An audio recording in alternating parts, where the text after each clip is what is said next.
Recently এই E85 পেট্রোলের খবরটা শুনে অনেকেই হয়তো ভাবছেন যে আমার কাছে যে বাইক স্কুটি বা চার চাকার গাড়িটা রয়েছে এটার কি হবে, এটা কি ওই E85 পেট্রোলে চলবে?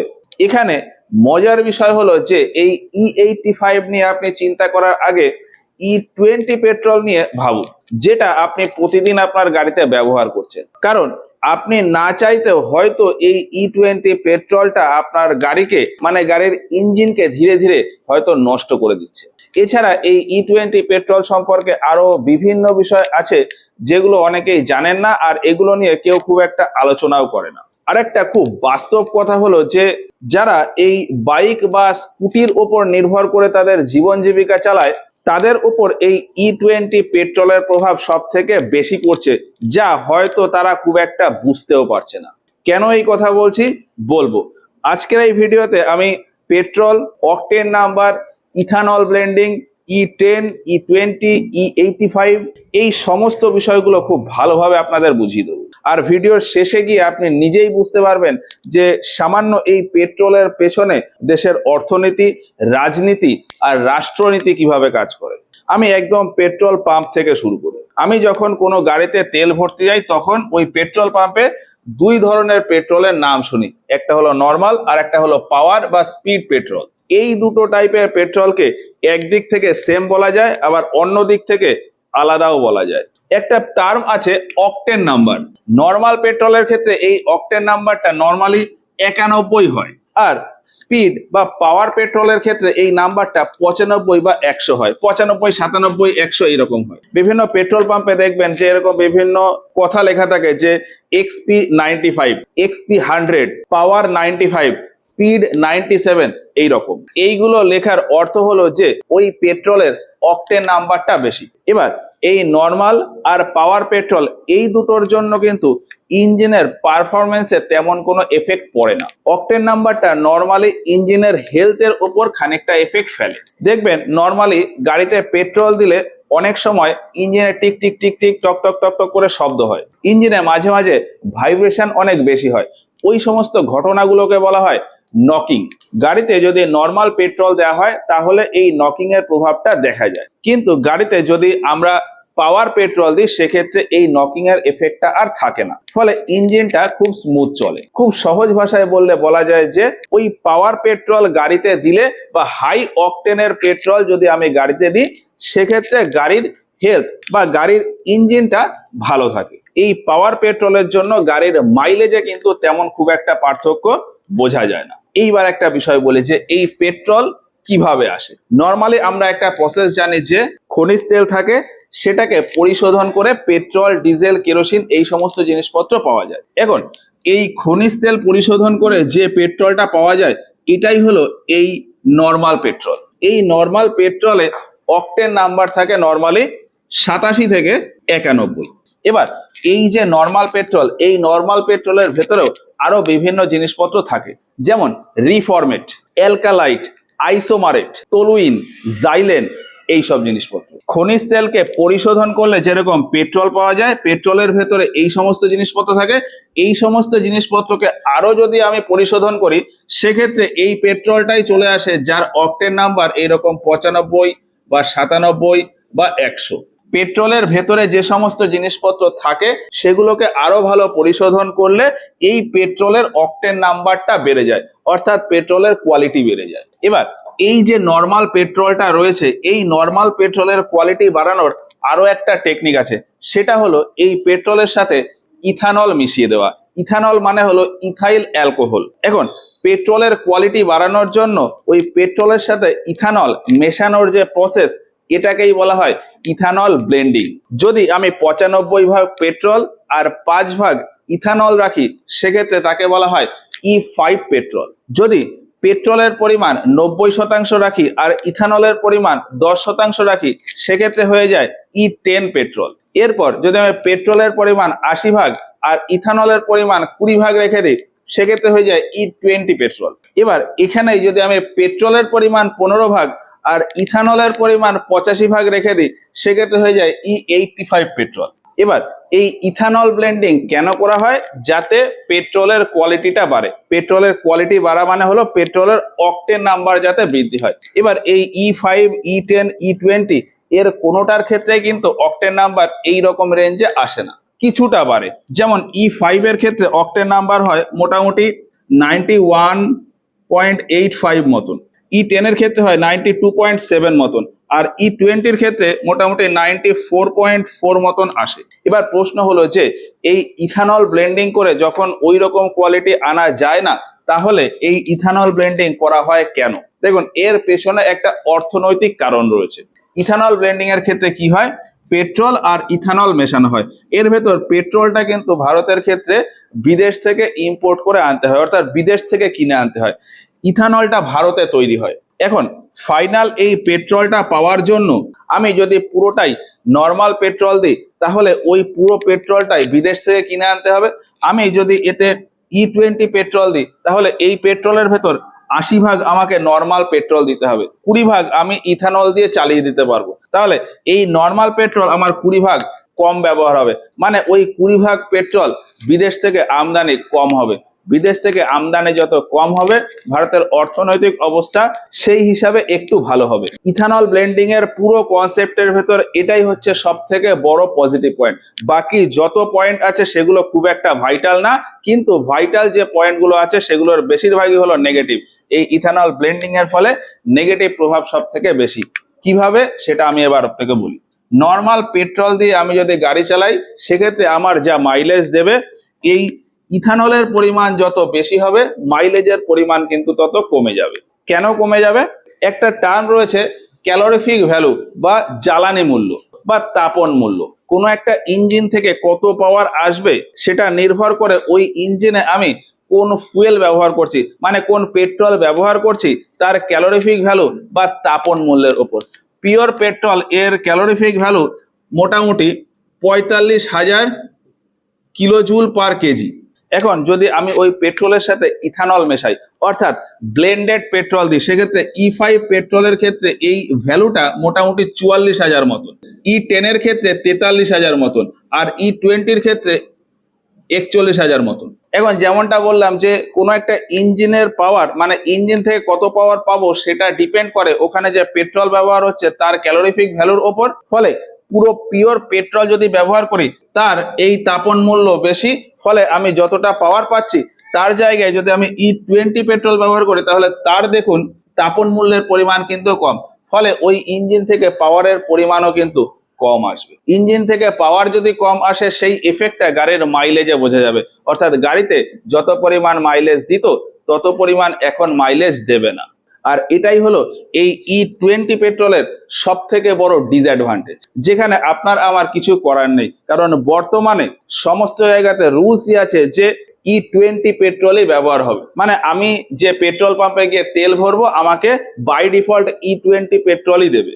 এবার আমি আপনাকে একটা হিসাব বোঝাই। মার্কেটে বর্তমানে দুই রকমের পেট্রোল রয়েছে, একটা নর্মাল পেট্রোল আর একটা পাওয়ার পেট্রোল বা স্পিড পেট্রোল। এই নর্মাল পেট্রোলটাই হলো বর্তমানে E20 পেট্রোল, অর্থাৎ ওই পেট্রোলের ভেতরে 20% ইথানল থাকে।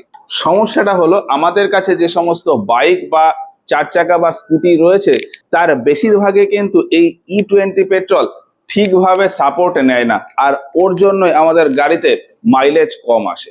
আপনার গাড়ি যদি BS3 বা BS4 এর হয়, তাহলে আমি শিওর যে আপনার গাড়িতে মাইলেজ কম দিচ্ছে এই E20 পেট্রোলের ফলে।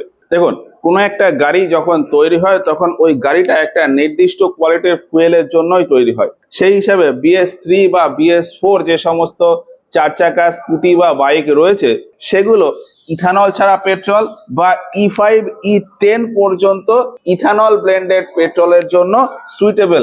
মানে BS3 বা BS4 যে সমস্ত গাড়ি রয়েছে, তাতে যদি আমি সর্বোচ্চ E10 পেট্রোল দিই, তাহলে ওই গাড়িতে মাইলেজে খুব একটা প্রভাব দেখা যায় না। কিন্তু E10 এর পরিবর্তে যদি E20 পেট্রোল দিয়ে দিই, সেক্ষেত্রে ওই সমস্ত গাড়িতে মাইলেজের ইস্যুটা আসবেই। তবে এর পরে অর্থাৎ BS6 এর যে সমস্ত গাড়ি রয়েছে তাতে এই মাইলেজের ইস্যুটা আসে না।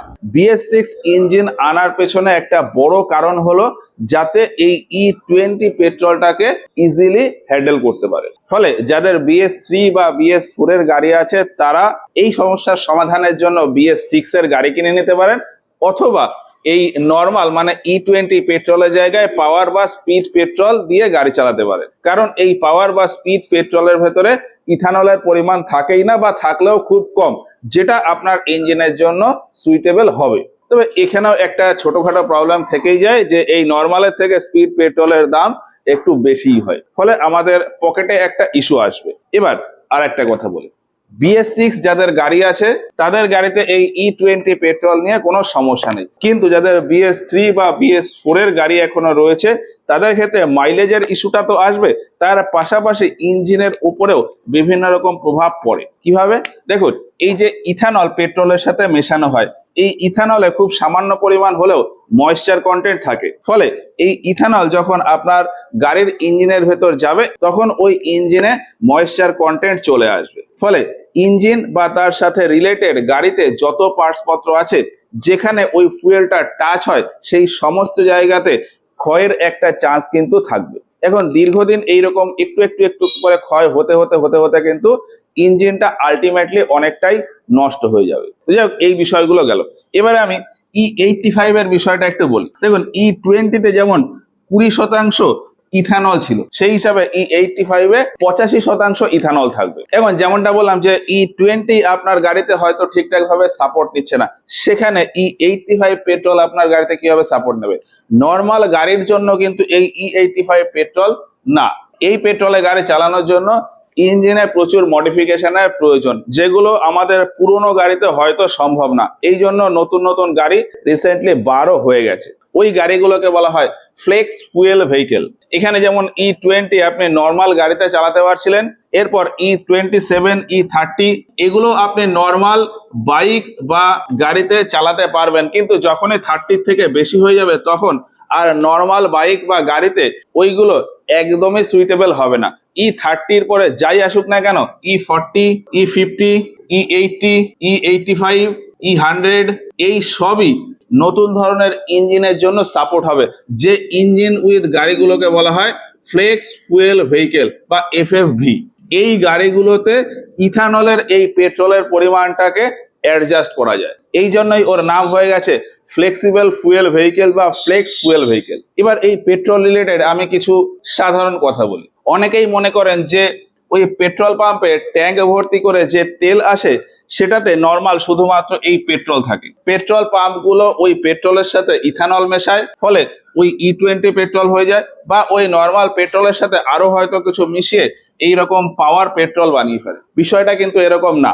এই E20 পেট্রোল বা স্পিড পেট্রোল এই সমস্ত কিছুই তৈরি হয় তেলের কোম্পানিতে, অর্থাৎ অয়েল রিফাইনারিতে। ধরুন, হিন্দুস্তান পেট্রোলিয়ামের একটা অয়েল রিফাইনারি রয়েছে, তাহলে ওই রিফাইনারিতেই আলাদা আলাদা করে E20 পেট্রোল তৈরি হবে, স্পিড পেট্রোল তৈরি হবে, বা পাওয়ার পেট্রোল তৈরি হবে। তৈরি হয়ে তেলের যে ট্যাঙ্কার হয়, এই ট্যাঙ্কারের ভেতর বিভিন্ন কম্পার্টমেন্ট থাকে। এই ট্যাঙ্কারটাকে নর্মালি দুটো ভাগে ভাগ করা হয়, একদিকে থাকে পেট্রোলের কম্পার্টমেন্ট আর অন্যদিকে থাকে ডিজেলের কম্পার্টমেন্ট। এবার নর্মালি পেট্রোল পাম্পের চাহিদা অনুযায়ী এই পেট্রোলের যে কম্পার্টমেন্ট এটাকে আরো দুটো ভাগে ভাগ করে দেওয়া হয়। এটাতে দেওয়া হয় নর্মাল পেট্রোল আর এটাতে দেওয়া হয় পাওয়ার পেট্রোল। কোম্পানি থেকে এইরকম আলাদা আলাদা ভাবে পেট্রোল পাম্প গুলোতে আসে। এবার এই ট্যাঙ্কে আরো কিছু মডিফিকেশন থাকে, রাস্তাতে যাওয়ার সময় যাতে এই তেলের ভেতরে ভাইব্রেশন না হয় তার জন্য এই যে নর্মাল পেট্রোল এর কম্পার্টমেন্টকে আরো দুটো বা চারটে কম্পার্টমেন্টে ভাগ করে দেওয়া হয়, যাতে এই নর্মাল পেট্রোল বা পাওয়ার পেট্রোল বা ডিজেল যেগুলো রয়েছে সেগুলোতে স্পার্ক না লাগে, বা রোডের কোনো এফেক্ট যাতে এই পেট্রোল বা ডিজেলের ভেতর না আসে। রোডের এফেক্ট যাতে না আসে তার জন্য কম্পার্টমেন্টকে ছোট ছোট কম্পার্টমেন্টে ভাগ করে নেওয়া হয়, আর আলাদা আলাদা পেট্রোলের জন্য বা আলাদা আলাদা ডিজেলের জন্য এই ট্যাঙ্কের ভেতরে আলাদা আলাদা কম্পার্টমেন্ট থাকে। ট্যাঙ্কের ব্যাপারটা তো হলো। এবার পাম্পে দেখবেন মাটির নিচে বিভিন্ন জায়গাতে স্টোর থাকে। তো মাটির নিচে যে ট্যাঙ্কে এই তেল স্টোর হয় সেই ট্যাঙ্কের ভেতরেও আলাদা আলাদা কম্পার্টমেন্ট থাকে। একটাতে হয়তো ডিজেল থাকলো, একটাতে পেট্রোল থাকলো, এই পেট্রোলের ভেতরে আলাদা কম্পার্টমেন্ট থাকলো, একটাতে হয়তো পাওয়ার পেট্রোল থাকলো, একটাতে নর্মাল পেট্রোল থাকলো, এই রকমের ব্যাপার স্যাপার থাকে। তো এই নর্মাল বা স্পিড পেট্রোল প্রত্যেকটা আলাদা আলাদা ট্যাঙ্ক থেকে উঠে আসে। এবার পেট্রোল পাম্পে আপনি আরো একটা বিষয় খেয়াল করবেন যে অনেকে দেখবেন তেল নেওয়ার সাথে সাথে একটা ছোট শ্যাম্পুর পাতার মতন একটা পাতা থেকে এক ধরনের কেমিক্যাল ওই তেলের ভেতর ঢুকিয়ে দেয়। ওই পাতাগুলোর গায়ে দেখবেন হয়তো লেখা থাকে পেট্রোল প্লাস বা অকটেন আপ, এইরকম। এগুলোর কাজ কি জানেন? আপনার যদি নতুন গাড়ি হয় সেক্ষেত্রে এইগুলোর কোনো কাজ নেই, কিন্তু আপনার যদি পুরনো গাড়ি হয় তাহলে কিছুটা এফেক্ট এটা দেয়। এই যে পেট্রোল প্লাস এর কথা বললাম, এটা আসলে একটা পেট্রোল অ্যাডিটিভ বা ফুয়েল অ্যাডিটিভস। এখনকার তেল হলো এই E20 পেট্রোল, আর আপনার গাড়ি যেহেতু পুরনো গাড়ি, ফলে এই পেট্রোলের একটা এফেক্ট কিন্তু আপনার ইঞ্জিনের উপর পড়বে।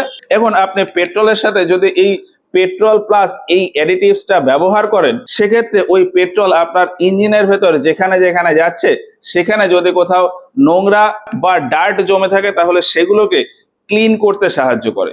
ইঞ্জিন পুরনো হয়ে গেলে ইঞ্জিনের গায়ে কার্বন ডিপোজিট পড়ে যায়, কালো কালো ছোপ পড়ে যায়, তো সেইগুলোকে রিমুভ করতেও কিছুটা কাজে লাগে এই পেট্রোল প্লাস। আর ওই যে অকটেন আপের কথা বললাম, এটা এমন একটা অ্যাডিটিভস যেটা পেট্রোলের অকটেন নাম্বারকে কিছুটা বাড়িয়ে দেয়। ফলে নর্মাল পেট্রোলের জন্য আপনার ইঞ্জিনে যে ভাইব্রেশন বা নকিংটা হচ্ছে সেটা কিছুটা হলে কমে যায়। এখানে আমি একটা কথা বলে রাখি, এই যে XP95, এই XP95 মানে হলো 95 অকটেন যুক্ত পেট্রোল। এবার এই তেল বা পেট্রোল বিভিন্ন কোম্পানি তৈরি করে, বিভিন্ন কোম্পানি তাদের এই হাই অকটেন পেট্রোলের আলাদা আলাদা নাম দেয়। যেমন এই XP95 বা X100 ইন্ডিয়ান অয়েল এই নামটা দেয়। ইন্ডিয়ান অয়েলের যে সমস্ত পেট্রোল পাম্প সেখানে গিয়ে দেখতে পাবেন ওই XP95 বা XP100 লেখা রয়েছে। ভারত পেট্রোলিয়ামের যে সমস্ত পেট্রোল পাম্প সেখানে দেখবেন ওই পাওয়ার পেট্রোলের জায়গায় লেখা রয়েছে স্পিড 97। আর হিন্দুস্তান পেট্রোলিয়ামের পেট্রোল পাম্পে দেখবেন ওই পাওয়ার পেট্রোলের জন্য লেখা রয়েছে পাওয়ার 95। এখানে এই 95 মানে হলো 95 অকটেন যুক্ত পেট্রোল, 97 মানে 97 অকটেন যুক্ত পেট্রোল, আর 100 মানে হলো 100 অকটেন যুক্ত পেট্রোল। এই 100 অকটেনের পেট্রোল কিন্তু আমাদের নর্মালি যে কোনো গাড়ির জন্য না। এই 100 অকটেনের পেট্রোলকে বলা হয় হাই পারফরমেন্স পেট্রোল। এটা নর্মালি স্পোর্টস কার বা স্পোর্টস বাইকের ক্ষেত্রে ব্যবহার হয়। এই 95 বা 97 অকটেন যুক্ত পেট্রোলকে বলা হয় প্রিমিয়াম পেট্রোল। এগুলো নর্মালি একটু হেভি গাড়ির ক্ষেত্রে ব্যবহার হয়। বাইকের ক্ষেত্রে যদি বলি, যে সমস্ত বাইকের সিসি মোটামুটি 150 বা 200-র বেশি, সেই সমস্ত গাড়িতে নর্মালি এই প্রিমিয়াম পেট্রোল দিলে খুব ভালো।